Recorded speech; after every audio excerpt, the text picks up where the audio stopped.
That is complete and utter idiocy. More countries should be discussing the laws around sex work with sex workers. After all, they chose to be sex workers. I mean, really, where is their head?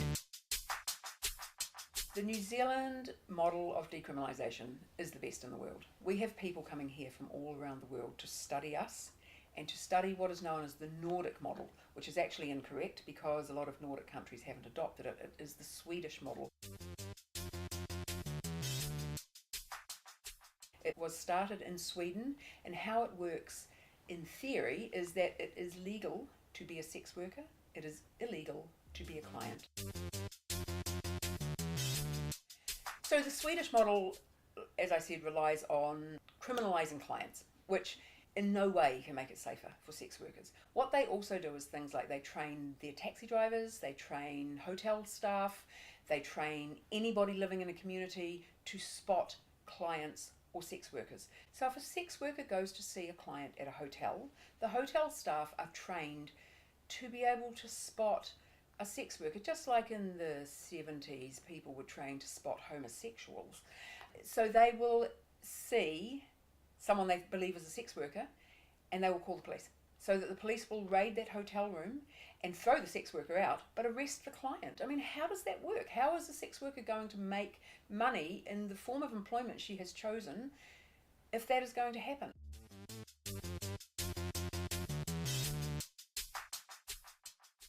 If clients are too terrified to book them, it also makes it unsafe because clients might say things like, look, I really want to procure your services, but I really don't want to be caught. So let's meet at this place or this place. And so sex workers, to be able to make a living, have to push aside their gut instincts and push aside what they know will keep them safe, and step into completely and utterly unsafe situations just to make a living. What is now happening in Sweden is things like sex workers who are known to be sex workers, where it is legal to be a sex worker, they are having their children taken off them. They are having all sorts of things done to them that, again, any sane, rational or compassionate person would see as horrendous and horrifying if it was anybody but a sex worker. But they feel that sex workers can't make decisions for themselves. After all, they chose to be sex workers. I mean, really, where is their head? Whatever it is, whatever reason they are working as a sex worker is the same reason that you go to work every day to do whatever it is you chose to do that most likely hasn't been criminalised by governments all around the world. So have a think about that when you think, oh, sex work is bad, it should be made illegal because it's going to save people from being sex workers. It's not saving them, it's making it dangerous. It's stripping them of their human rights.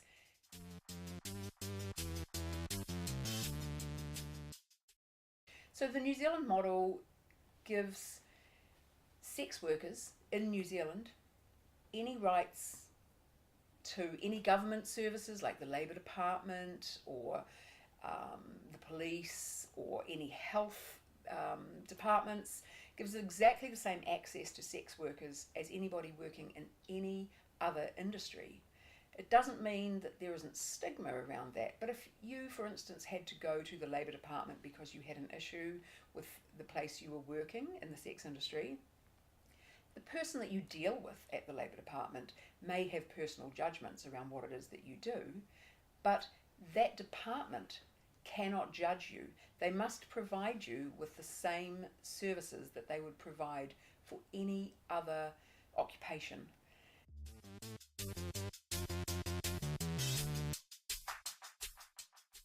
And countries all around the world are adopting the Swedish model. Nobody else has adopted the New Zealand model, and that is complete and utter idiocy. More countries should come here, and more countries should be discussing the laws around sex work with sex workers.